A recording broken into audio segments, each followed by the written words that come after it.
Senhor, nós te bendizemos, te exaltamos pela oportunidade que o Senhor nos oferece de agora estarmos nos reunidos aqui em Escola Dominical para podermos estudar a respeito da Tua Palavra, podemos aprender um pouco mais daquilo que o Senhor de antemão preparou para os nossos corações, para o nosso crescimento espiritual.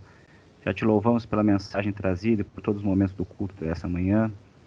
Queremos te pedir, ó Deus, que o Senhor tenha misericórdia da vida do meu pai, ó Deus, dando toda a capacitação, sanando todas as dificuldades, preparando todos os momentos desse nosso encontro, dessa nossa aula, de maneira que seja para exaltação do teu nome, para edificação da tua casa, ó Pai. Sana todas as dificuldades técnicas também, qualquer dificuldade de entendimento da nossa parte, de manifestação das suas verdades por parte do meu Pai, para que realmente esse momento seja única e exclusivamente para o teu louvor, para a tua adoração, e que sirva para o nosso crescimento espiritual. No nome de Jesus. Amém. Amém. Então, hoje nós vamos continuar a parte do livro que fala sobre, são os capítulos sobre casamento. Nascimento, casamento e morte. Hoje é o primeiro, nós vamos encerrar o primeiro capítulo sobre casamento, aí tem mais 2 a serem abordados, que é um assunto extremamente importante e um assunto que denota mais capítulos mesmo, mais espaço para se conversar. Hoje nós vamos falar sobre procurar devidamente o casamento, em primeiro lugar. Procurar devidamente o casamento. E depois, como começar o casamento. Então, primeiro vamos ver como é que se encontra um cônjuge e depois como é que se toca a vida de casal. Como se começa um casamento, né? Como é que é o começo de um casamento? A resposta mais simples seria procurar encontrar alguém que queira casar com você. Essa é uma resposta moderna.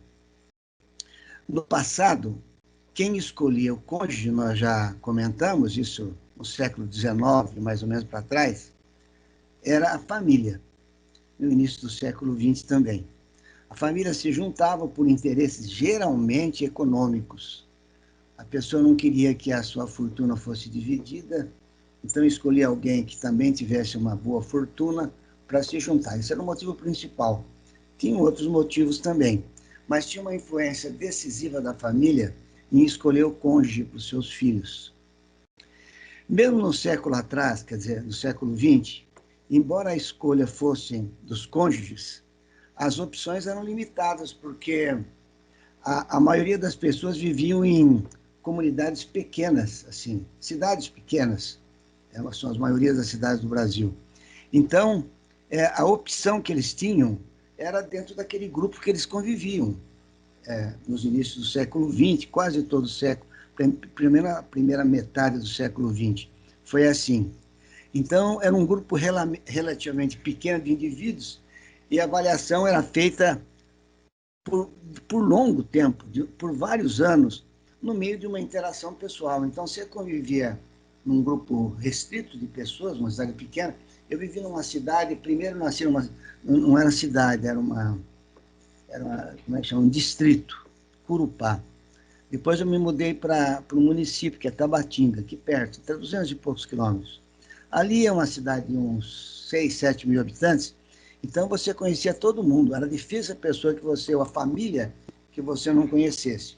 Então ficava rodando ali até os jovens ficarem com idade e se aproximando um jovem do outro com não muitas opções de escolha. Não, tudo isso mudou então agora. Agora tem um aplicativo, pode se tornar parte de uma comunidade de milhões, né? Milhares e milhões de pessoas que você pode interagir para ir devagarinho conhecendo e depois até escolher o seu cônjuge. O número possível de parceiro é vertiginoso, então. Eu não sei como é que é isso, porque não é da minha geração. Um grupo enorme de parceiros, e para escolher o parceiro por via online, é um negócio assim paralisante, um negócio difícil demais, porque você vai mudando de ideia. Mesmo que você supere o medo, eu estou falando agora do ponto de vista midiático, para avaliar muitas pessoas, Não existe uma experiência pessoal em tudo isso, mas a experiência é realmente virtual, online. Precisa de dar uma nova forma para a busca. Pessoas são reduzidas na área virtual a produtos de consumo, na verdade. Você não consegue interagir com a pessoa frontalmente, olhando para os olhos dela e sentindo essa pessoa. E, logicamente, quando você vai compartilhar com alguém virtualmente, você vai falar as características boas da sua personalidade. Então, o que se vê nesse aspecto virtual de uma imensidão de candidatos? Eles trocam a altura, vê o visual, o peso, a aparência, a cultura, a religião, assim, o hobby que a pessoa tem também. Algumas vezes também a vida econômica é importante ser colocado no meio de tantos outros detalhes. Mas é uma escolha que eu acho uma escolha muito que não se completa, realmente, porque sentar a dois e conversar, trocar, almoçar, bater um papo, é insubstituível. A gente usa isso na medicina. Nós tivemos que fazer um período grande agora da pandemia, consultas virtuais, né? Online. Uma loucura. Eu não fico satisfeito, eu tenho certeza que o paciente não fica também. Não dá para você examinar o paciente, não dá para você sentir como é que ele está reagindo à sua consulta. Ele também não consegue direito saber que você está pensando. Então, as coisas virtuais são uma inovação muito importante com a tecnologia, mas do ponto de vista de casamento, eu acho que houve um prejuízo considerável nessa área. Mas hoje, mesmo sem as redes sociais, vamos hoje tirar as redes sociais. Quando os jovens vão para uma festa, ou então para uma boate, eu não sei onde que eles vão mais hoje, e eles se reúnem, a escolha já é direcionada, mesmo pessoalmente, o jovem já entra e exclui algumas pessoas de cara, sem ter contato mesmo, pelo tipo de aparência, pelo tipo de vestuário, pelas características físicas, começa a conversar e já vê que não dá. Ele elimina uma parte grande numa reunião social de jovens solteiros. E no meio desse poderia estar a pessoa que ia ser seu marido ou sua esposa. Então, hoje as coisas parece que são tratadas de uma maneira muito superficial. A profundidade no relacionamento, no conhecimento, diminuiu muito. O problema é que já nessa situação, tanto virtual como hoje presencial, se excluiu muitas pessoas e se exclui assim superficialmente. Então, a grande dificuldade é que as pessoas que você vê online, que você se relaciona online, têm uma representação extremamente filtrada. É lógico, a pessoa vai se filtrar um pouco. Não é possível buscar afinidade e caráter e afinidade mais próxima, epidérmica, online. Isso é impossível, não tem jeito. Não tem jeito de buscar essa intimidade. Imagens equivocadas correm solta no mundo virtual. A realidade fica bem distante no mundo virtual. Nós precisamos sentar-nos à mesa e conhecer a pessoa o mais apurado possível para pensar no casamento. Então, nós estamos dando início à aula falando como é que você pode procurar, como você deve procurar e como é procurado hoje um cônjuge para você, para o seu jovem no futuro. Então, é uma situação hoje completamente, mas muito diferente do que era. Eu lembro que na minha época, lá na cidade pequena, você ia na Praça do Jardim lá, como é que chamava aquilo? Footing, os caras andando, né? Então, você ficava encostado em umas muretas e as meninas aqui andavam, os homens ficavam parados. E você ficava de olho. Dava uma volta, você ficava olhando que hora que ela vai passar de novo. Ela estava do lado de lá do circuito. Aí ela passava de novo, outro olhar, mas aí ela não olhou, você desanimava de novo. Então, era uma loucura a busca. Era uma coisa muito presencial. Quando tivemos encontros de forma da interação pessoal com alguém, o que nós devemos buscar? Vamos agora falar Nós estamos falando do primeiro tópico da metade da aula, é como procurar. Então, o que nós devemos buscar para escolhermos o nosso cônjuge? O primeiro é, se você é crente, procure alguém também que seja crente. Nós estamos falando agora, você está procurando alguém para se casar? Você é crente? Nós estamos falando de crentes. Nós somos de uma igreja evangélica. Nós somos todos escolhidos. Então,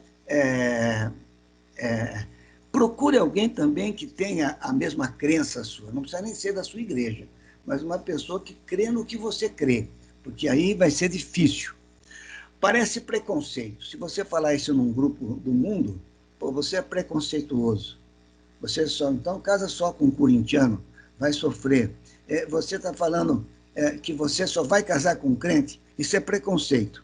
Mas se alguém não compartilha a sua fé, quer dizer, a sua fé cristã, significa que não entende a sua fé. Se a pessoa não compartilha, ela não pode entender. Se ela não é, como é que ela vai entender?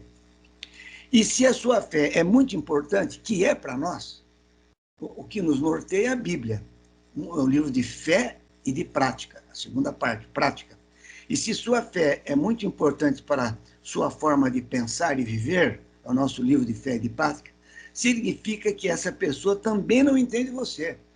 Se a Bíblia é um livro de fé e de prática, a pessoa que não conhece a Bíblia, não quer a Bíblia e não aceita a Bíblia, ela provavelmente também não vai entender você.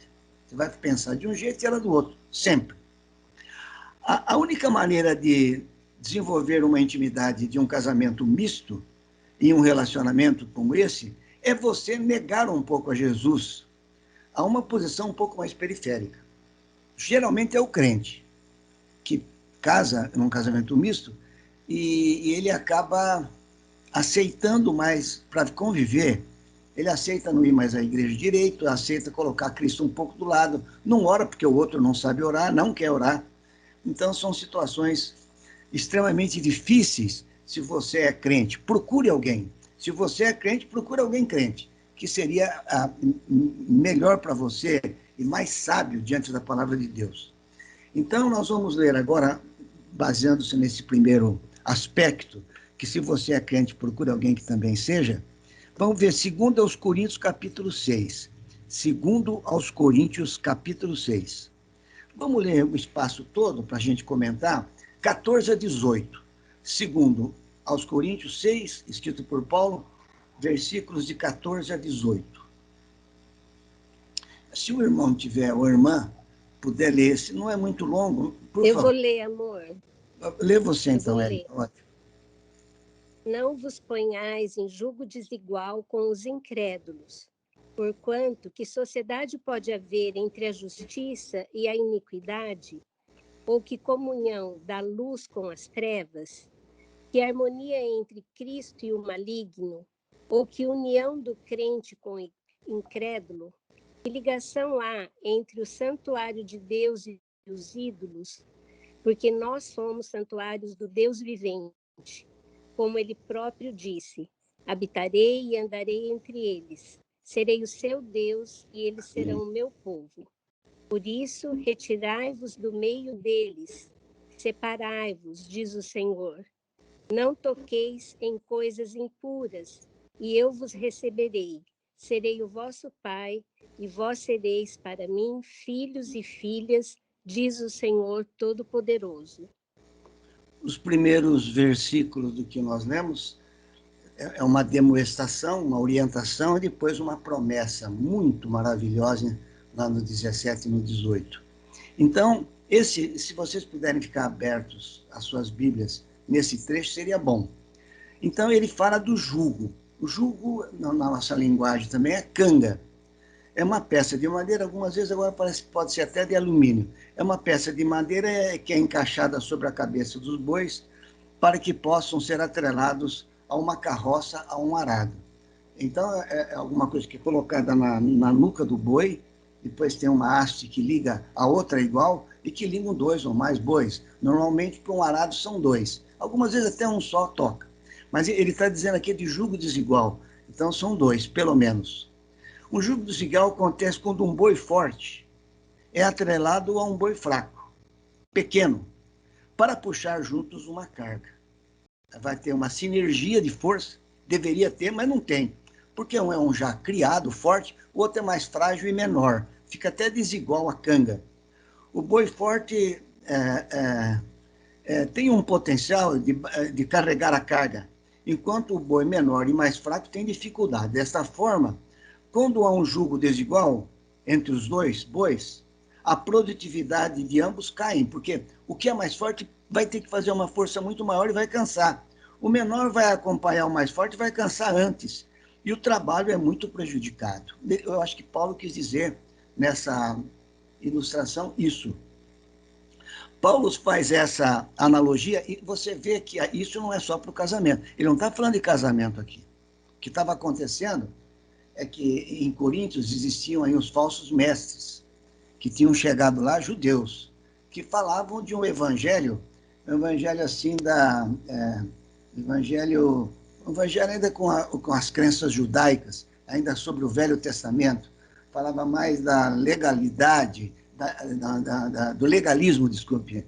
Era o evangelho do legalismo, contrário ao evangelho da graça que Paulo estava pregando.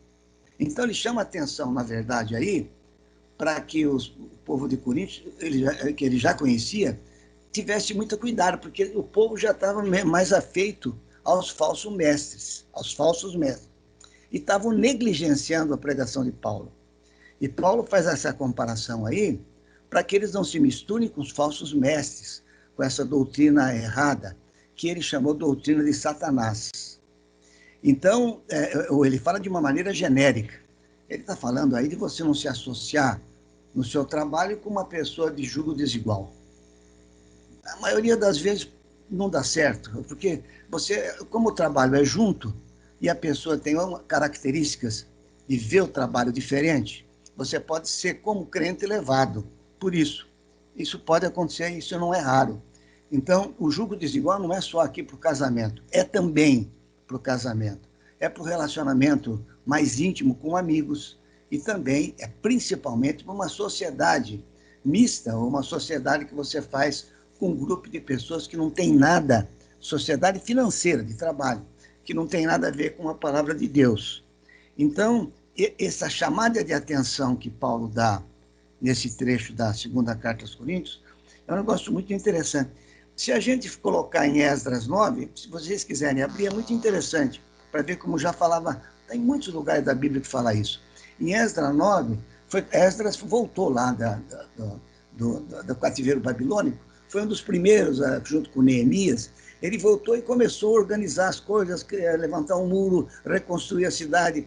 E que ele percebeu é que o povo que foi liberto começou a casar-se com pessoas incrédulas ou com pessoas de outra crença, pode querer uma coisa errada. E isso foi muito pesado para o povo judeu.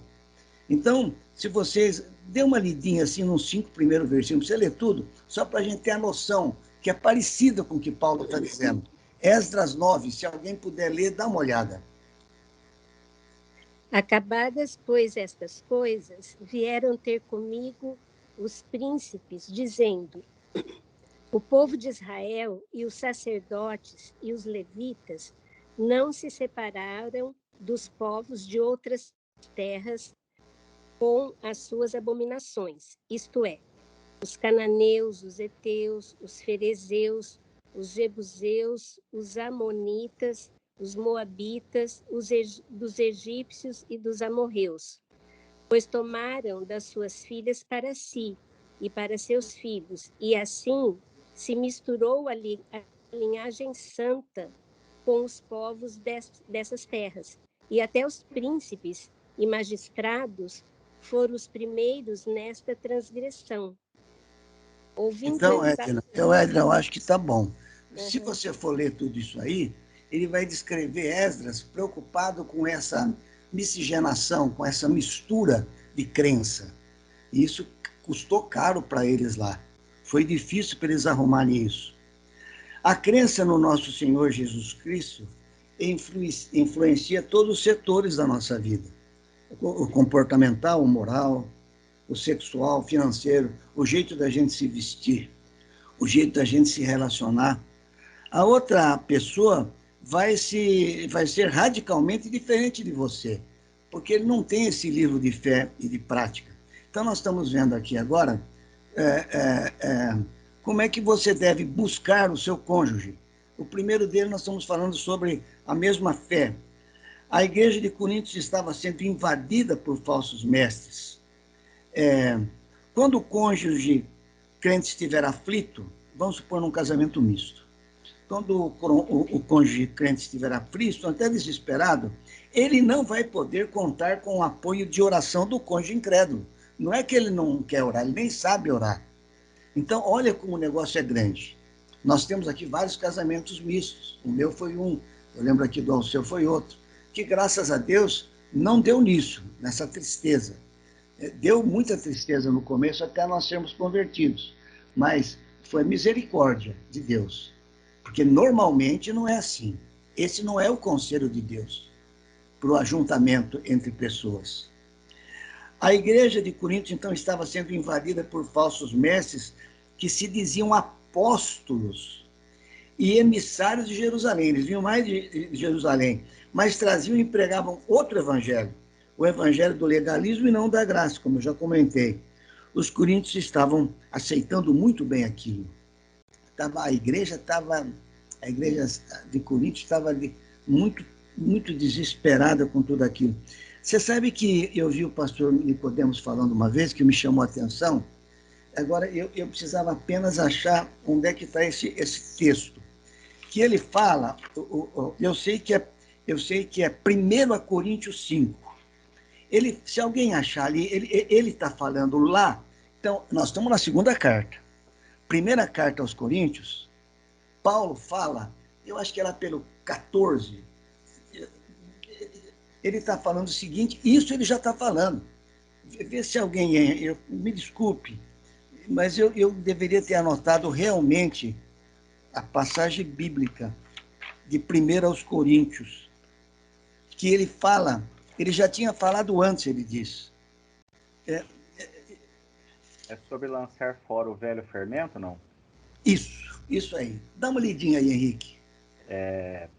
Lançai, o versículo 7 de 1 Coríntios 5. Lançai fora o velho fermento, para que sejais nova massa, como sois de fato sem fermento, pois também Cristo, nosso Cordeiro Pascal, foi imolado. Um pouco antes, ele diz o seguinte, eu já disse isso para vocês. E o que ele chama a atenção, o reverendo... É o versículo 9, Gandolfo, que ele diz assim, já em carta vos escrevi, que não vos associais com os impuros. Isso aí, é o 9. Olha, ele fala na primeira carta. Como é que ele disse? Ele disse, eu já disse para vocês, para mais ou menos isso. Eu já disse para não se associar com os impuros, mas como? Ele está na primeira carta. O pastor Nicodemos diz o seguinte, será que não tinha mais uma carta antes? Se ele disse antes, eu já disse antes, ele falou. E essa carta não entrou no cânon? Eu não sei. Quer dizer, é uma suposição. Porque a palavra aí é muito clara. Ele está dizendo, eu já falei para vocês antes, mas ele está na primeira carta. Depois ele repete na segunda carta. Mas isso é apenas um detalhe, para dizer que a Bíblia toda está cheia de que não devemos nos associar com os incrédulos. Olha, mas veja bem, isso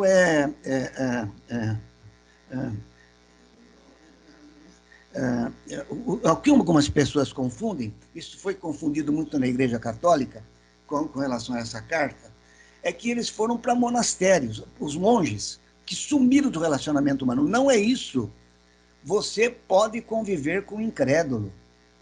No mundo tereis aflições, não esqueça que eu venci o mundo, eu os envio como ovelha no meio de lobos. Jesus está dizendo isso. Você vai ficar no meio de um povo perverso, mas você não vai correr desse povo. A ideia que se criou naquela época, então vamos viver em monastérios, vamos viver como monges, vamos nos isolar do mundo. Não, porque se você olhar para João 17, 15 a 21, acho que é o texto. Vamos ver quem achou para olhar. Nós estamos falando de casamento, nós estamos falando de sociedade entre dois, um crente e um não crente, nós estamos falando da igreja acreditar em falsos mestres, nós estamos falando de pessoas dentro da igreja que não são crentes, nós estamos falando dessas coisas. Agora, o mundo existe, não tem jeito, nós estamos no meio do mundo. Então, João 17, 15 a 21. Não peço que os tireis do mundo, e sim que os guardes do mal. Eles não são do mundo, como também eu não sou. Santifica-os na verdade. A tua palavra é a verdade. Assim como tu me enviastes ao mundo, também eu os enviei ao mundo. E a favor deles eu me santifico a mim mesmo, para que eles também sejam santificados na verdade. Ótimo. Não ótimo. Só até aqui? Eu acho que está bom, porque a ideia que a gente está dizendo é que Jesus está dizendo: eu enviei os mundos, eu quero que você não tire-os do mundo, mas livre-os do mal. Então, esse negócio da ideia de que você não pode viver numa empresa, que você está trabalhando, o rapaz do lado não é crente, que culpa você tem? Você pode ter respeito, ele deve ter testemunho para ele ser convertido, tudo. Menos ter amizade com ele, todo respeito, mas não ter uma intimidade nem uma sociedade com ele. Agora, você imagina isso no casamento. Paulo, ele está chamando a atenção dos coríntios quando ele se pronuncia. O casamento entre um cristão convicto e praticante e uma pessoa que não segue esse caminho pode, portanto, ser injusto e doloroso, tanto para um como para o outro. Eu não quero dizer que para o outro também vai ser muito bom. Vai ser muito chato ver uma pessoa crente do lado. Então, primeiro, o que devemos buscar para casar?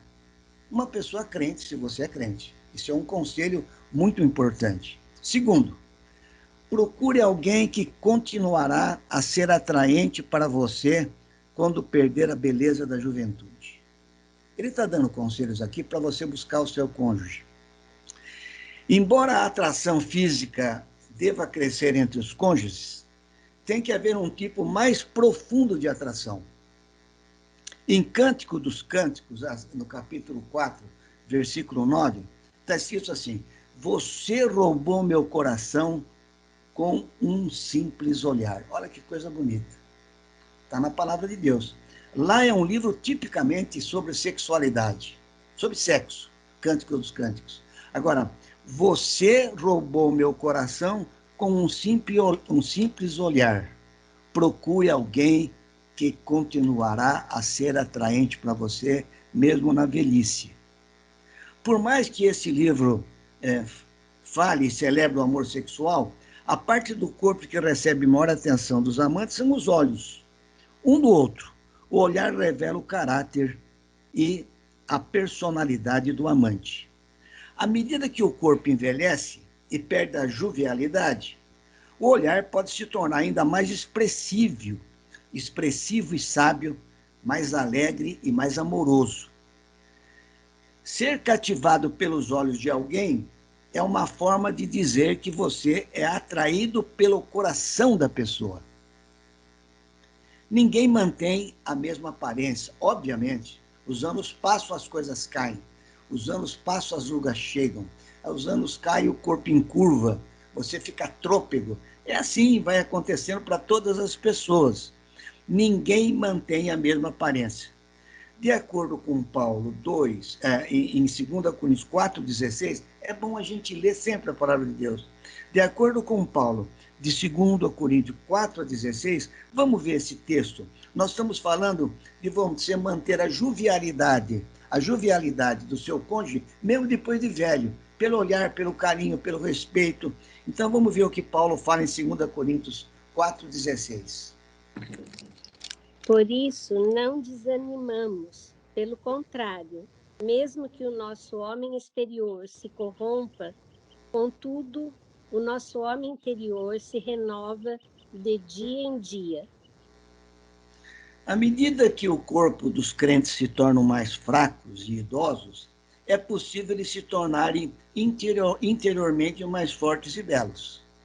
Eu passo por isso. Eu confesso para vocês, na minha multidão de pecados, que a velhice deixou a Edna mais bonita para mim. Mas não é só interiormente, fisicamente também. Então, eu não sei, isso dá uma convivência de amor, que você acaba sentindo no seu coração. Apesar de decair o corpo, o cristão encontra o seu espírito renovado e fortalecido pela graça de Deus. Isso é tudo graça. É o que a pessoa vai trocando de mulher. Estou dizendo de mulher porque é mais comum dos homens. Ele viveu com aquela mulher, a mulher te deu 4 filhos, fez tudo por você, viveu uma vida santa, vem uma moça, você larga a sua mulher para ficar com a moça, por causa da beleza física. Isso é uma coisa abominável no ser humano. Isso é muito triste, a hora que você... Isso deve desagradar muito a Deus. Aqui a palavra de Deus diz para você ter uma visão do seu cônjuge, tanto homem como a mulher, muito maior do que a aparência física, que é importante. O físico, o toque, é tudo muito bom. O sexo é muito bom. Mas não entender que isso não é tudo. Isso absolutamente não é tudo. Quanto mais fixamos nossos olhos e o nosso olhar na beleza interior do nosso cônjuge, mais a atenção física se desenvolve. Quanto mais você olha para a mulher, olhando no olho dela, olhando para dentro dela, você se estimula fisicamente também. É impressionante, isso já está mostrado. Então, esse olhar profundo, esse olhar carinhoso, esse olhar que você conhece a pessoa pelo olhar. Eu queria ter uma pessoa assim, tenho. Eu olho e conheço, ela olha e me conhece. Sabe o que você está querendo numa reunião, numa situação difícil? Isso é muito importante, isso é de Deus. Isso é a bênção de Deus. Pode falar, Edna. Então, quando a gente fala com as mulheres, nós comentamos sempre da beleza exterior, que nós devemos cuidar. Lá na SAF, a gente tem uma semana que fala sobre a aparência, sobre o cuidado com a alimentação, porque a beleza exterior é a moldura do que você tem interiormente. Então, principalmente a mulher, sabendo que o homem ele se excita pela visão, ele depende desse olhar, ela precisa se cuidar. Mas muito mais do que isso, o cuidado da beleza interior que você falou. E qual é essa beleza interior? É a intimidade com o Senhor. Quanto mais a mulher crescer espiritualmente, ter intimidade com Jesus, ter uma vida espiritual crescente, uma santificação, é isso que vai mostrar a beleza real dela. A mulher não pode parar jamais. A mulher é a que edifica o lar. Então, essa preocupação é muito importante, independente da idade, independente da situação social, essa preocupação toda mulher de Deus tem que ter, de se cuidar fisicamente, mas muito mais espiritualmente.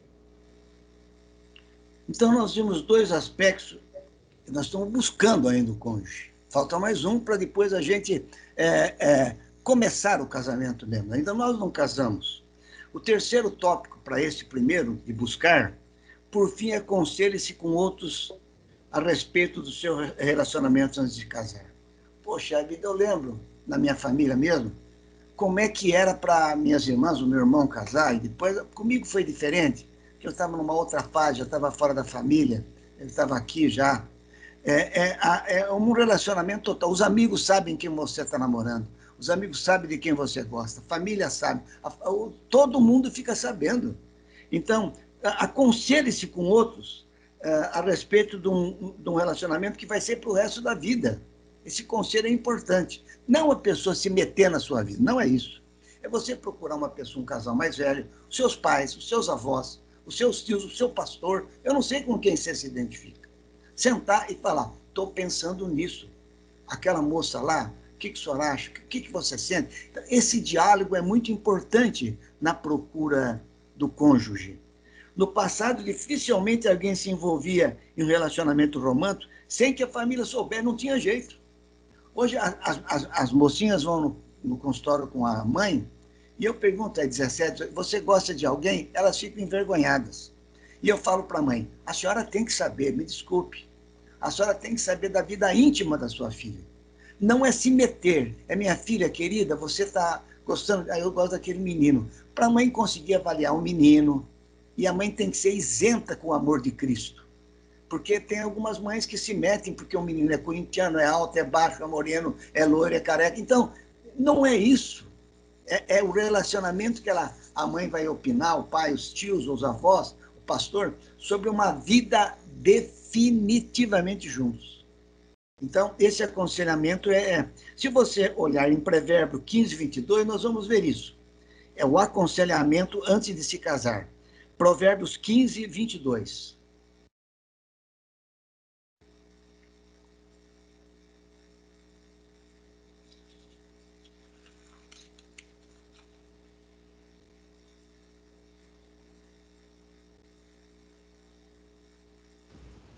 Onde não há conselho, fracassam os projetos, mas com os muitos conselheiros há bom êxito.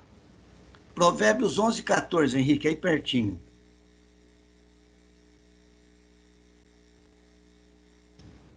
Não havendo sábia direção, cai o povo, mas na multidão de conselheiros há segurança. Palavra de Deus. Então, o que ele está colocando aqui, muito bem, um livro maravilhoso, escrito por esse casal, é um tópico importante. Porque ninguém tem nada com a minha vida. Não é isso. Não é isso que nós estamos comentando. Não vai escolher um namorado para você. Você deve se aconselhar como é que é o casamento, o que acha, como é. Essas coisas são muito importantes com relação à busca do cônjuge. Não podemos tomar decisão sobre o casamento no vácuo. Primeiro amor, vamos marcar o casamento, ou então logo vamos marcar. É o que aconteceu comigo. Eu namorei 1 ano e pouco. Como a Edna engravidou, eu aprendi com meu pai, não era crente, eu aprendi com meu pai que eu deveria ter uma mulher só. Meu pai era ateu. E teve uma mulher só por 60 e poucos anos. Então ele falava para mim, meu filho, respeite as moças. Não use as moças. Elas têm pai, elas têm... Falava o tempo todo comigo, homem da roça. E me dizia, você só pode ter uma mulher. Quando a Edna engravidou, eu já gostava dela, obviamente, 1 ano e 4 meses, eu me senti absolutamente sem saída no ponto de vista, vou me casar. Eu não tinha mais dúvida ali. Eu não jamais pensei em ela, em tirar o nenê, para a gente ter mais liberdade. Nós nos casamos imediatamente, mas eu não casei em Deus. Fui casar depois na nossa igreja. Foi um casamento meio no vácuo, meio no escuro, porque a gente estava se conhecendo. O casamento é uma escolha importante demais para ser feita sem receber conselhos. É necessário ouvir a opinião dos casais amigos, assim, mais velhos, com mais sabedoria e mais experiência. Sempre entendendo que a palavra de Deus, eu entendo que o conselho deva ser buscado em pessoas da igreja ou pessoas crentes, porque a pessoa vê um mundo diferente. Não quero dizer que não tem experiência. Tem gente com muita experiência boa de vida sendo ateu. Lógico que tem. Porque a graça de Deus ela é universal. A chuva cai sobre todos. Agora, não é na intimidade de Deus que ele aprendeu aquilo. É pela bondade de Deus. Então, primeira metade da aula terminou. Nós vimos o que buscar. Se você é crente, busque alguém também. Procure alguém que você vai amar para o resto da vida, na jovialidade e na velhice. Aconselhe com outras pessoas também, que é bom para você escolher. Agora, começar devidamente o casamento. Agora já escolheu, agora nós vamos começar. O próximo restante da aula é começar o casamento. Uma vez casado, de que maneira começa a lançar o alicerce para um relacionamento rico e longo? É isso que nós vamos comentar agora para encerrar a aula. Cada dia depois da cerimônia do casamento, devemos progredir em compreensão um do outro. Não é assim, mas deveria. Tem época que a gente regride. Dá 2 passos, volta 1. Dá 3, volta 4. E assim é o relacionamento humano. Cada dia tem sido um dia a mais para aprender e aproveitar melhor os frutos do arrependimento e do perdão. Aí sim.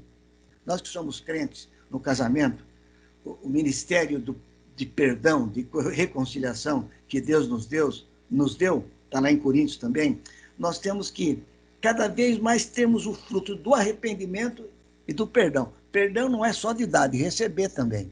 Você tem que ter coração aberto. O pastor Sproul, Roberto Carlos é o nome dele, eu sabia que ele tinha que ter um nome bom para ser um pastor tão bom. Lateral esquerdo e o maior cantor do Brasil, Roberto Carlos Sproul. O pastor que realizou a cerimônia do casamento desse casal que escreveu esse livro, eu já comentei, o nome da mulher dele, eu acho que é Vesta. Vesta não é Vesta. É um nome muito feio, né? Ele casou com uma mulher bonita, mas vai ser nome feio assim. Acho que o pai dela não gostava muito dela. Como é que a senhora chama? Vesta? Não, o nome.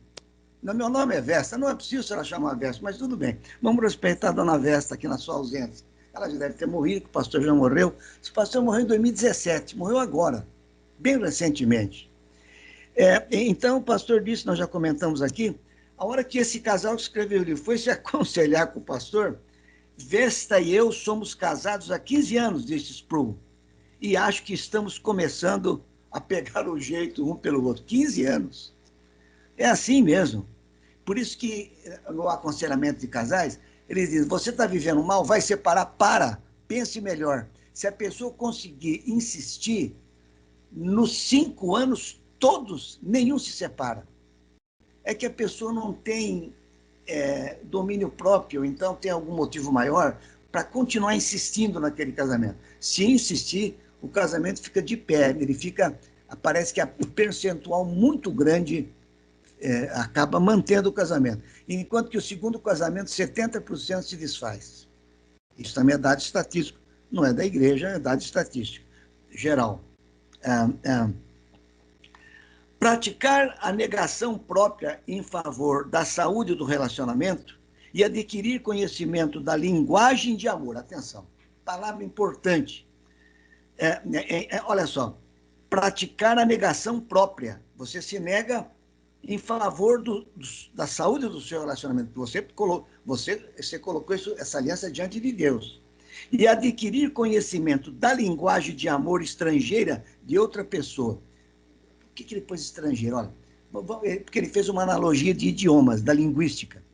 Tem várias línguas, vocês sabem, chinês, português, alemão, francês, italiano, inglês e francês, um monte. E se uma pessoa falar eu te amo para outra em linguagens diferentes, e se ela não conhecer a língua, não adiantou nada. Você tem que saber a linguagem do amor da sua esposa. Senão você vai falar a língua diferente. Você tem que saber a linguagem de amor do seu marido. Nós vamos ver quais são as linguagens de amor. O que a sua mulher dá mais importância, além do dinheiro? O que a sua mulher dá mais importância, além do dinheiro? Porque mulher gosta, hein? Mulher gosta de gastar. Não é verdade, Cida? Uma mulher com cartão de crédito na mão é igual um bandido com uma metralhadora russa. É uma loucura, meu Deus. Tem que segurar. Isso é um defeito da mulher. Todas, sem exceção. Mulher gosta de gastar. Então, nós estamos começando o casamento agora. Ele falou, poxa, estamos começando o casamento, vamos procurar o nosso pastor Sproul, porque eles estavam muito mal no casamento, o casal que escreveu o livro. A mulher dele confessa no livro que sexualmente era horrível. Ela só sentia dor, só decepção, só sofrimento. E ela foi falar com o pastor.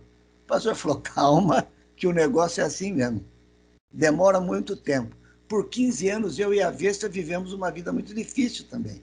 E assim foi o meu relacionamento, provavelmente foi o seu, com mais tempo ou menos tempo. Então, nós temos que praticar uma negação própria em prol do nosso relacionamento. Mas quer que a curva de aprendizado seja longa ou curta, no casamento, você se aprender a se relacionar, todo casamento precisa começar devidamente para que seja edificado de forma ainda melhor. Então ele disse, a curva de aprendizado pode ser longa. O pastor lá falou que 15 anos, eu achei longa. Pode ser mais curta, mas tem uma curva de aprendizado em tudo na vida. Por exemplo, para você operar vesícula por vídeo, você tem que ficar 50 cirurgias assistida por alguém, não dentro da sala. Você tem que ficar. Obesidade, quanto que é de obesidade, Henrique? A curva de aprendizado. Agora diminuiu um pouco por causa do conhecimento técnico, mas em 15 a 20. 15 a 20. Você não pode operar sozinho se você não tiver 15 a 20 cirurgias de obesidade com um expert dizendo, eu trouxe na época, quando o Henrique começou, que ele fez o curso, o Alexandre não era formado, nós procuramos um médico de Araraquara, chamado Jorge. Jorge veio aqui 5 sábados seguidos. Não, seguidos não, 5 sábados. E nós marcávamos uma cirurgia. Na terceira, ele falou, Gandolfo, eu nem vou entrar em campo. O seu filho está operando muito bem. Operou, ele assistiu, acabou, não, fica até o fim. Não, não vou vir mais. Por favor, Jorge, vem mais uma ou duas. O laboratório pagava, ele almoçava comigo e ele ficou para o aprendizado. Esse aprendizado pode ser maior ou menor, mas tem. Sempre tem. Ele está dizendo isso aqui. Começar devidamente para que seja edificado de forma ainda melhor. Hábitos, prática, comportamento, atitudes fundamentais que devem ser estabelecidas desde o início. Então, ele vai dizer agora hábitos e atitudes, num começo de casamento, que devem ser pensadas. Nós vamos falar agora hábitos, comportamentos e atitudes para um bom começo de casamento. 1. Nunca durma com raiva. Isso é duro. Não ter raiva de mulher é difícil, mas é de Deus. Nunca durma com raiva. Nunca durma com raiva. Você sabe disso. Você já dormiu muitas vezes com raiva. Eu, mais de 1000. Nunca durma com raiva. Existe um forte motivo bíblico por trás disso. Instrução de Paulo aos Efésios, ou Éfesos 4:26. E eu também ia pedir para os irmãos ler Salmo 4:4. Efésios 4:26, Salmo 4:4, com a ideia de não durma com raiva da sua mulher ou do seu marido. Efésios 4:26, Salmo 4:4. Irai-vos e não pequeis, não se põe o sol sobre a vossa ira. Salmo 4:4. Irai-vos e não pequeis, consultai no travesseiro o coração e sossegai. Olha aí, que coisa bonita. Isso não é uma ordem para ficar irado, mas uma advertência para não deixar a ira levá-lo ao pecado. Não se ponha o sol, tem que ser naquele dia. Mudar no mesmo dia da ira para a misericórdia. Você passar de ira para a misericórdia. Isso tem jeito. Isso eu já vi que tem jeito, eu posso testemunhar. Como eu tive muita ira, eu tive muita misericórdia. Imagina minha mulher comigo, né? A ira pecaminosa dá lugar no seu coração à ação de Satanás. Se você mantiver uma ira por muito tempo pelo seu cônjuge, você abre uma brecha, é assim que as batalhas espirituais falam. Você abre uma brecha para a ação de Satanás. Cuidado com a ira em relação ao seu cônjuge. Você e seu cônjuge devem desenvolver um novo conjunto de aptidões. Como é que você faz, então, com relação à ira? Expressar o que incomoda de forma honesta. Comunicação. Para não chegar a irar-se, converse um com o outro sobre o que está te incomodando. Está me incomodando isso. Isso nós somos abertos. Quando eu falo para a Edna que tal pessoa, eu gostaria que ela tomasse cuidado, não cumprimentar. Tomar cuidado, ela já sabe o que é. Ela fala a mesma coisa para mim. Todo homem é assim. Os da igreja, sim, eles são mais. Não são mais, estou brincando. Então, é só no mundo? Não, no mundo só não, na igreja também. Tudo. Viu alguma coisa que te incomoda? Isso está me incomodando. Não guarda no coração e fica de espreita, porque Satanás vai usar. Se eu tenho lá um filme do Rogério Cruz, eu fico de olho nele, eu fico de olho nela. Ele vira o pescoço para o lado dela porque estava cansado. Fala, ele está olhando para ela. Isso é Satanás. Isso não é zelo, isso é ciúme. Então, o que acontece? E é a mesma coisa do lado dela. Não, eu tenho que falar para ela. Eu estou preocupado com isso. Depois, já aconteceu comigo, não tinha sentido.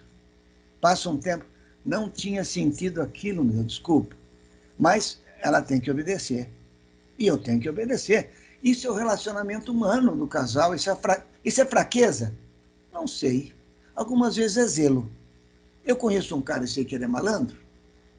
Eu não gostaria muito que ela ficasse muito tempo conversando com ele, porque eu sei o instinto dele, eu conheço. Converso o suficiente, ponto. É isso que eu estou dizendo. Aprender a se arrepender sinceramente por ter magoado o seu cônjuge. Atenção. Aqui que eu vou falar agora. Mas fazê-lo sem buscar justificativa. Você aprende pede perdão por ter magoado o seu cônjuge, mas já justifica em seguida. Isso é muito triste. Mas fazê-lo sem buscar justificativa e sem autodepreciação do assunto. Poxa, você está discutindo um assunto muito vagal, muito fraco. Pô, mas se eu estou sofrendo, minha irmã, você tem que respeitar minha dor. Por favor, eu estou sofrendo a hora que eu confesso, a hora que ela confessa. Quer saber? Tudo bem, então vamos ficar assim mesmo. Isso é depreciar o assunto. Separou o assunto com uma depreciação. Eu estou com sofrimento. Ah, tá bom, então vou fazer. Não, não, não é assim. Isso é depreciar o assunto que você está sofrendo. Você tem que chegar e conversar frontalmente aquele assunto. A maioria das vezes é bobagem? É. Mas é fraqueza. O que nós vamos fazer? E aprender a dar e receber o perdão. Então, o que ele está colocando aqui agora como é que você deve desenvolver essas aptidões para não ficar com raiva? Expressar o que te incomoda, aprender a se arrepender sinceramente, sem ficar jogando na cara, aprender a lidar e a receber o perdão. Tem um conceito médico sobre raiva. Durante o sono, que as coisas aprendidas durante o dia e vivenciadas durante o dia organizam em memórias e hábitos à noite. Ir dormir com raiva de seu cônjuge alimentará uma atitude de ressentimento. Se isso for rotina na sua vida, esse ressentimento se transformará em profunda raiva e até em ódio. A coisa é muito grande. A coisa é muito grande. Cuidado com a raiva o tempo todo. Como evitar dormir com raiva? Façam da oração juntos a última palavra da noite.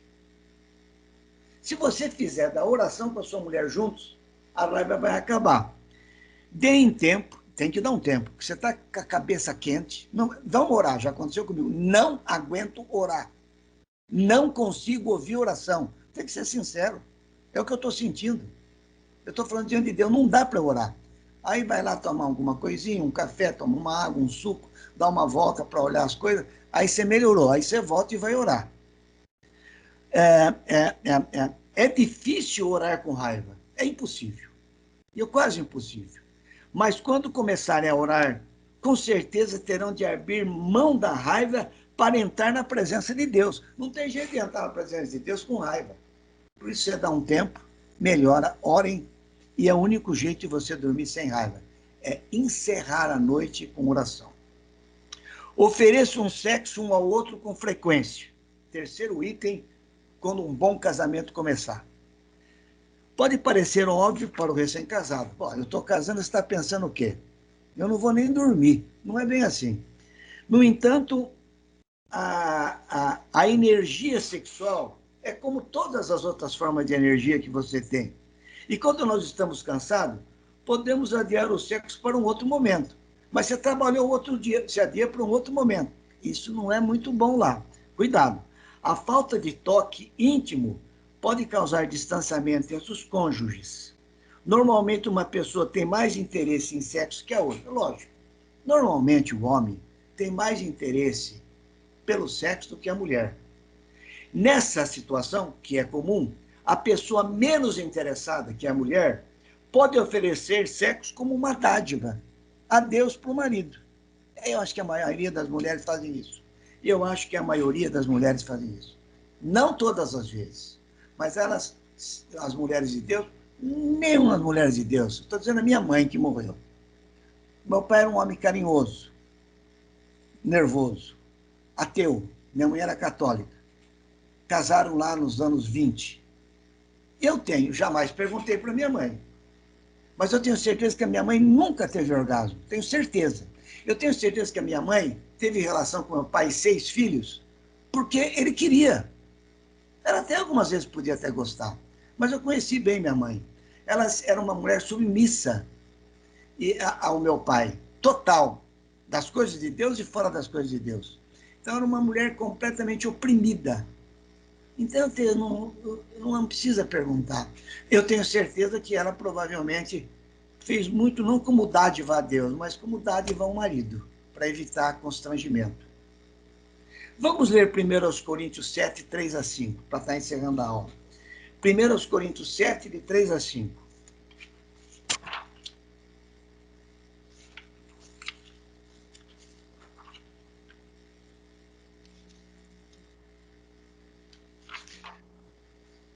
O marido conceda à esposa o que lhe é devido, e também, semelhantemente, a esposa ao seu marido. A mulher não tem poder sobre o seu próprio corpo, e sim o marido. E também, semelhantemente, o marido não tem poder sobre o seu próprio corpo, e sim a mulher. Não vos priveis um ao outro, salvo talvez por mútuo consentimento, por algum tempo, para vos dedicardes à oração, e novamente vos ajuntardes, para que Satanás não vos tente por causa da incontinência. Não precisa discutir o texto, ele é literal. Agora eu vou correr para... Quarto item. Tomem decisões refletidas a respeito da sua vida e cuidado com suas tradições familiares. A hora que você casa, mulher que casa quer casa. Mulher que casa quer ter o lar dela. Você traz dentro de você que o seu pai era com a sua mãe, que o seu tio era com a sua tia, que o seu avô era com a sua avó. E assim, você traz, e ela também traz. Agora, vocês vão constituir uma outra família. Essa tradição pode até ajudar, mas não pode ser soberana. Você não pode impor no seu casamento o que você aprendeu na sua casa. Tem um meio termo de tudo isso. Desta forma que o marido trata a esposa e vice-versa, porque o pai tratava assim, não, mas o meu pai batia na minha mãe. Bom, muito bem, você já sabe que não pode bater. Nós passávamos férias sempre na praia, eu quero passar férias sempre na praia. Não é bem assim. Eu estou dando algum exemplo. As nossas festas eram com essas características. Eu quero assim também agora. Isso muito é de japonês. Eu já vi amigos japoneses, vários separarem porque casaram com brasileiro ou vice-versa, porque a tradição japonesa se passa de família para família. Não adianta. Eles mantêm. Isso é ruim para o casamento. Então, esse cuidado que ele está colocando aqui é que você tem que ter a sua vida própria com a sua mulher.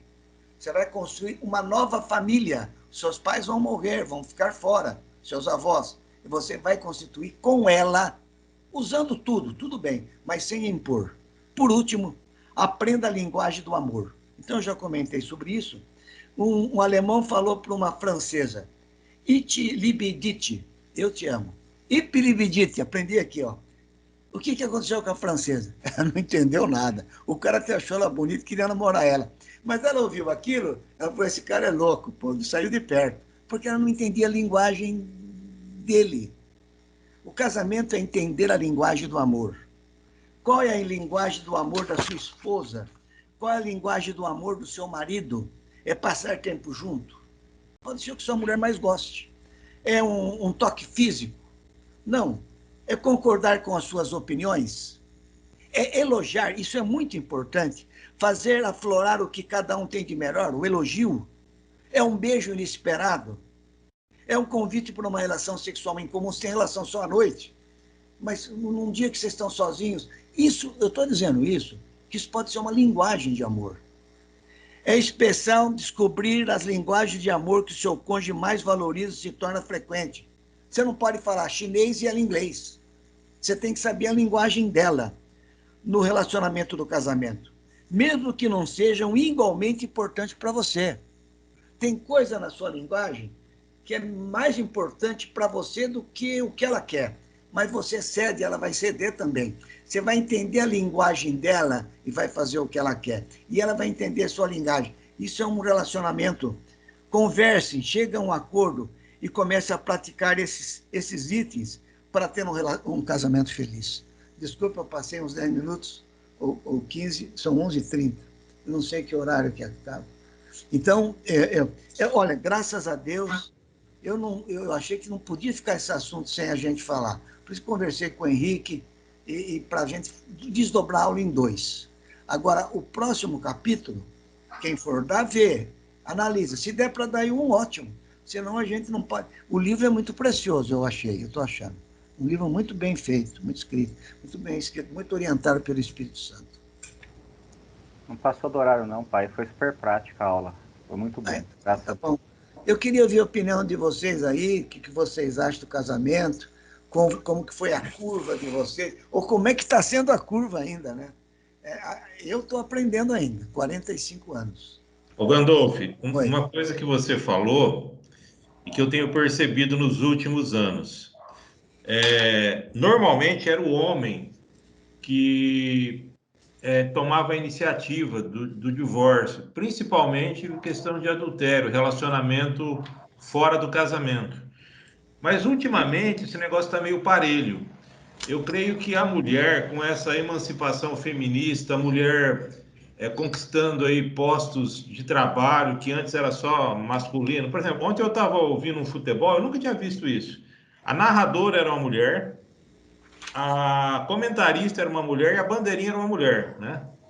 Então, com essa emancipação feminista, a mulher tem ido, eu não acho errado isso, eu até concordo quando é necessário, né, para o trabalho, e Satanás ela tem caído, a mulher tem caído em algumas armadilhas. E essa questão do relacionamento extraconjugal do lado feminino está muito mais comum do que a gente pode imaginar hoje. É algo seríssimo, é seríssimo. Tanto o homem como a mulher hoje, eu vejo que estão muito suscetíveis a isso, esses laços de Satanás. Eu acho que é importante opinando ao Alceu, porque o Alceu é um advogado bem-sucedido e que muitas vezes mexe com isso, né? Com divórcio, com separação, que houve os dois lados. E isso que você está dizendo, Alceu, a gente tem observado mesmo. Era difícil você ver uma separação, existia, mas da mulher tomar o lado do adultério. Hoje as coisas estão aumentando assustadoramente. Eu acho que é por causa da emancipação. O feminismo tem levado a mulher a ter alguns direitos bons e outros ruins. Esses jogos aí, por exemplo, fui assistir outro dia, era uma mulher, desliguei o som. Não porque eu não acho que a mulher não possa, não consigo. Eu não consigo, elas são muito ruins. Ela não sabe dar ênfase. Mas aí eu tenho uma lá que é boa. Porque sabe o que aconteceu? A Globo e a Sport TV, eles não têm mais dinheiro. E a mulher é mais barata agora para isso. Ela está entrando no mercado agora. Eles estão pegando mulher para tudo. Tem juíza, tem bandeirinha, tem comentarista mulher, tem gente que radia, tem mulher lutando boxe, tem mulher lutando esse negócio de virar piroleta. Então, uma loucura. É uma pena. Eu acho que tem algumas coisas que dá medo. Futebol, não. Pode mulher irradiar. É que eu não gosto. Não consigo assistir. Vamos ver se eu vou tentar. Bem, Oi. eu estava ouvindo uma pregação do pastor Augusto, se não me engano, falando também que o divórcio entre casais da terceira idade aumentou muito. O Alceu está falando da traição, né, do adultério, e também entre casais, que era difícil na terceira idade você ver alguém se separando, e aumentou demais. Eu vou dar aqui o que eu acho dos casais de terceira idade. Descobriu-se medicamentos para ereção no homem. Então, hoje, um homem de 80 anos tem ereção igual um adolescente de 17. Ele tem a mulher que tem 75.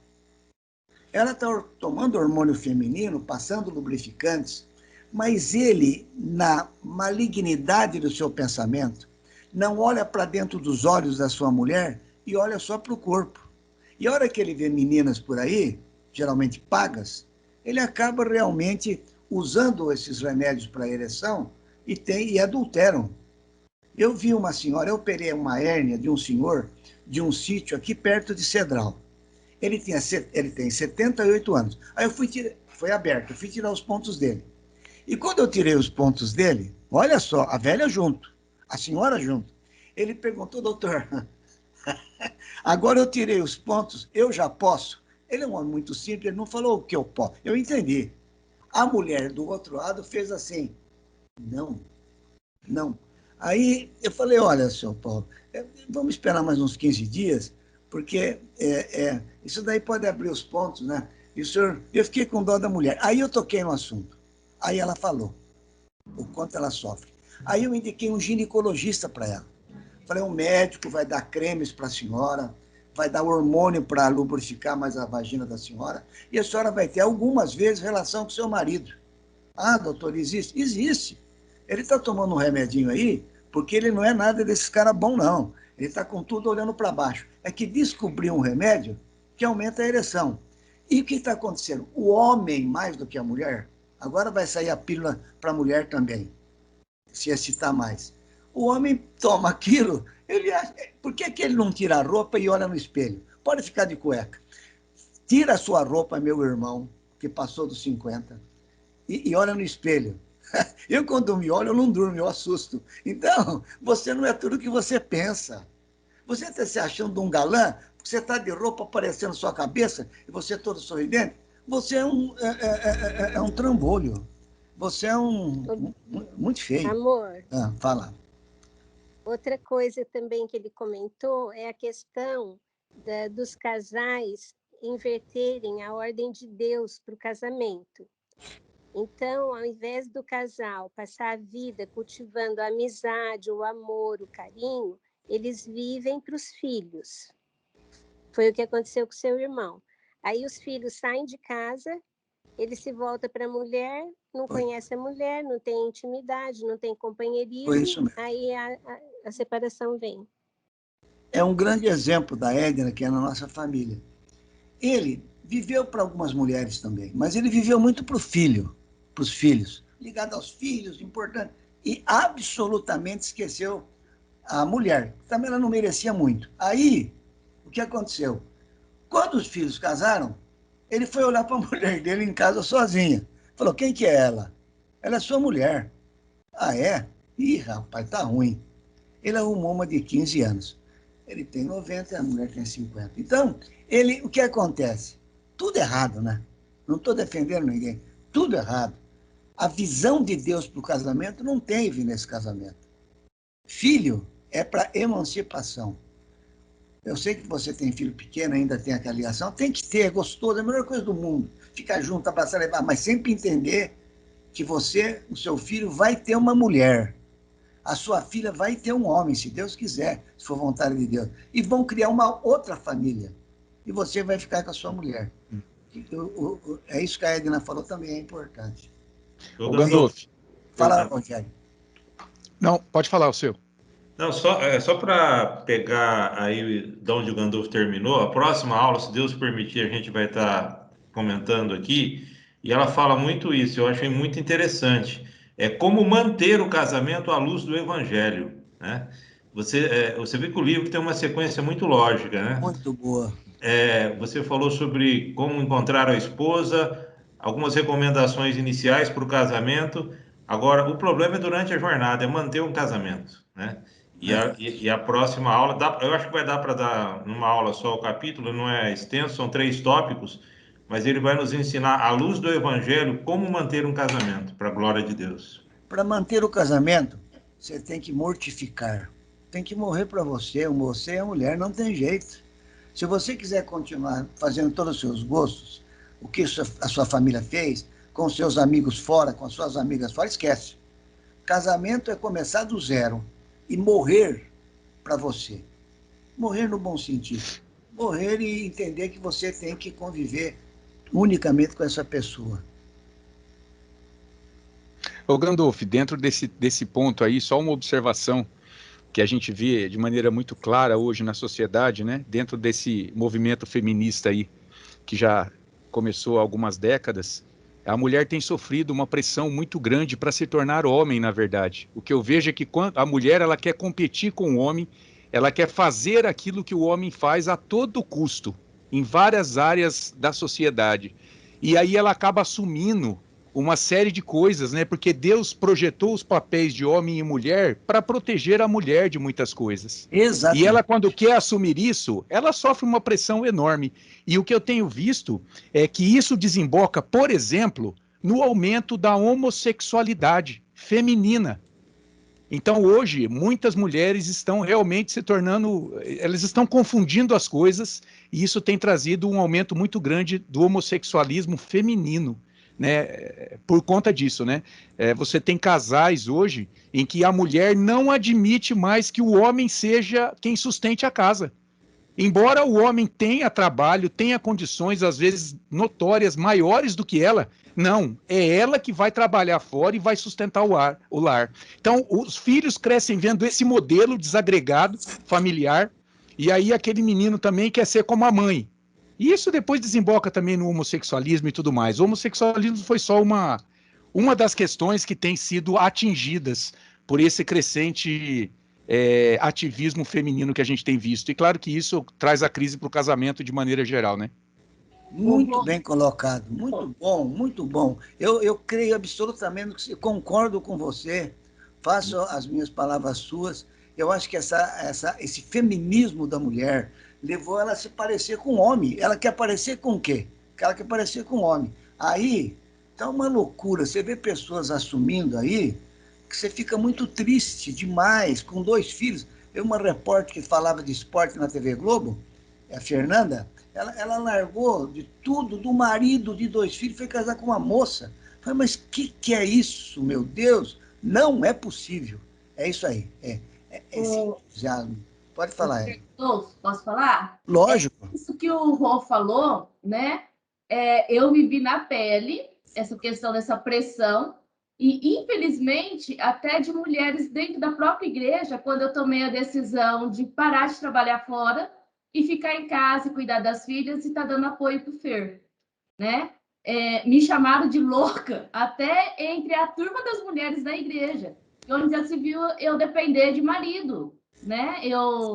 Só ele sustentar a casa e eu não ter o meu dinheiro, que eu tinha que ter o meu dinheiro, pelo menos para fazer minhas coisas, e não ficar pedindo dinheiro para o Fer para ir fazer uma unha, por exemplo. E eu sofri muito essa pressão dentro da família e, infelizmente, dentro da igreja também. É duro ouvir. Aqui é o contrário, viu, Gandolfo? Deixa eu corrigir. Fiquei brava aqui. Eu estava aqui do lado, fiquei brava quando falou do cartão de crédito, que eu aqui é o contrário. Eu que tenho que tomar o cartão de crédito dele. O consumista aqui sou eu. É isso aí, ó. Estou com você. Aí o lado feminino do Fernando é forte, hein? Ele gosta de cartão de crédito. Só nessa área, que fique registrado somente nessa área. Parabéns. Esse testemunho seu foi maravilhoso. Dentro da igreja, eu acredito em você. Eu acredito no que você está dizendo, que é dentro da igreja que você foi criticada também. Olha, você não sabe, na minha visão, o que foi importante para os seus filhos, você poder. Tem gente que não pode, vai passar fome, tem que trabalhar. Você pôde deixar o seu trabalho, cuidar do seu marido e dos seus filhos. Você não sabe quanto vai valer isso na sua vida futura. Eu vivi isso.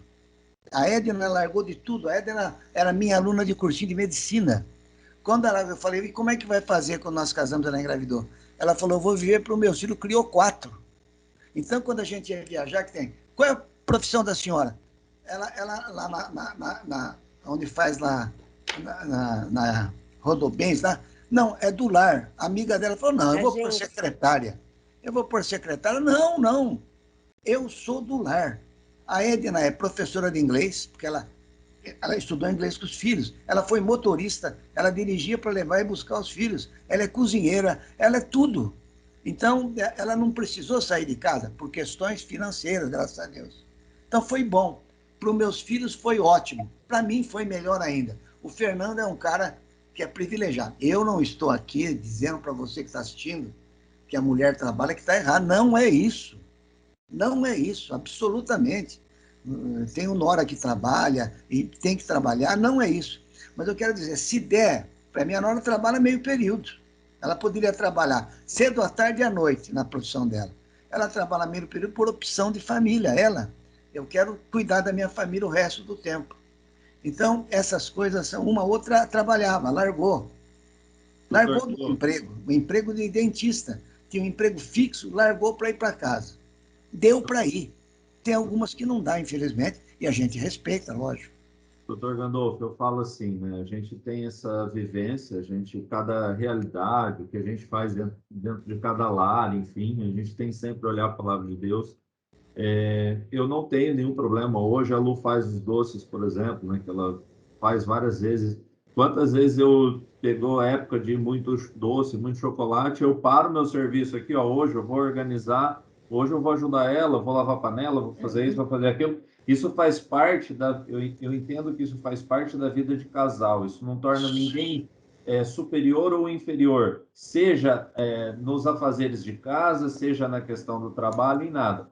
O que a gente precisa entender, eu penso assim, a definição desses papéis, que hoje, nessa sociedade onde não se tem esses valores, esses princípios cristãos, tá? Isso cada vez mais vem forte, e aí um fica acusando o outro daquilo que ele tem que fazer, com esses movimentos. Esses movimentos, como o Rô falou, eles vêm muito forte dizendo, ó, essa aqui é a regra e tem que ser assim. Mulher não pode depender de marido e ponto final. É isso que esse movimento prega. Mas só lembrando uma coisa, assim, eu parei, eu sou formada, né? Sou professora, fiz 2 faculdades, e quando eu parei, eu tive essa pressão, né? E agora que eu comecei a fazer os doces, porque a situação financeira apertou um pouco, eu tinha opção, né? Volto à minha profissão ou não? E aí foi quando eu também tive que fazer a escolha. Não, eu não vou voltar à minha profissão, vou procurar alguma coisa que eu possa trabalhar dentro da minha casa para continuar cuidando dos meus filhos. Então, eu também acredito que mulher pode trabalhar, né? Mas a mulher tem que tomar muito esse cuidado de procurar algo que ela possa estar junto com seus filhos, né? Que ela possa estar crescendo junto, porque às vezes muitas mães aí a gente vê, e eu no grupo de mães e tudo, que não vê seus filhos crescer, que quem está cuidando é só a babá, né? A babá e a escola, e não está participando junto, não está vendo nada. Então, largar minha profissão foi, primeiro, quando eu deixei e fui ser só do lar, eu tive uma pressão. E quando eu falei assim, que eu ia voltar a trabalhar, e não com a minha formação, mas que eu ia procurar alguma coisa dentro de casa, né? Eu recebi outra pressão também. Como assim você não vai prestar um concurso, ser professora na prefeitura, alguma coisa? Você tem formação, você fez faculdade. Mas eu optei por isso. E sinto muita paz no meu coração e muito feliz, né? Agradeço a Deus a oportunidade de estar trabalhando dentro da minha casa, de estar dentro da minha casa com minhas filhas. Esse que vocês deram exemplo, os dois, esse casal, é a linguagem do amor. No livro, esqueci o nome da senhora, Kelly, eu acho, Cat, né? Ela comenta que, para ela, a linguagem do amor é ele, o marido, fazer coisas práticas. Como Guerra falou, eu vou lavar na cozinha as coisas. A linguagem do amor melhor para ela não é ele falar que ele a ama, é ele fazer coisas dentro do lar. Essa é a linguagem do amor. Ela se sente muito feliz com isso. Então, essa troca que vocês estão falando aí é toda a linguagem do amor. Eu estou fazendo isso pelo amor a ele, linguagem. Ele está indo lá lavar as coisas por linguagem do amor. E você, com certeza, sente que ele está te ajudando e te faz bem. Não por ele ajudar, emocionalmente. Então, a escritora diz, a minha linguagem do amor são coisas práticas que o meu marido faz. O que ele verbaliza não é tão importante do que o que ele faz. É o que você acabou de falar. Eu esqueci de falar isso que eles falaram aí. Amém. Vamos encerrar, então? Vamos fazer uma oração? Eu vou pedir ao Senhor que nos leve a Deus por esses momentos tão agradáveis na presença dele. Amém. Senhor Deus e Pai, muito obrigado por este domingo, nesta manhã. Fomos instruídos pelo Senhor, o dia do Senhor, já tivemos a oportunidade de sermos edificados pela pregação da Tua Palavra, através do presbítero Júlio. E agora, Deus, em escola dominical, o Gandolfo nos traz esse estudo da Palavra do Senhor sobre o pré-casamento, o início do casamento, uma aula muito prática, muito edificante realmente. E nós oramos para que essas realidades da Palavra do Senhor, esses ensinamentos da Palavra do Senhor, ó Deus, se tornem realidades práticas também na nossa vida, no nosso viver diário. Sabemos como é difícil, Pai, viver nesse mundo onde jaz o maligno. O inimigo tenta de todas as formas destruir as famílias, ó Deus. Laços são jogados no caminho para que nós caiamos, ó Deus. Mas graças a Deus nós estamos alicerçados na palavra do Senhor e precisamos manter essa comunhão com o Senhor, ó Deus, para que através dela possamos manter firmes os nossos casamentos, educar os nossos filhos nos caminhos do Senhor, ó Deus, construir, ó Pai, uma descendência, Pai, firmada na palavra do Senhor, ó Deus. Amém. Que o Senhor nos ajude, nos capacite, nos oriente a cada dia. Nós não temos condições de fazer isso sozinho, Pai, precisamos do Senhor. E graças a Deus, a Tua palavra diz que o Senhor estaria conosco todos os dias da nossa vida. Que o Senhor nos abençoe, nos guarde nesta tarde, preparando-nos também para o culto no final da tarde, hoje, para a ceia do Senhor, ó Deus, que o Senhor abençoe as nossas vidas, em nome de Jesus. Amém. Amém.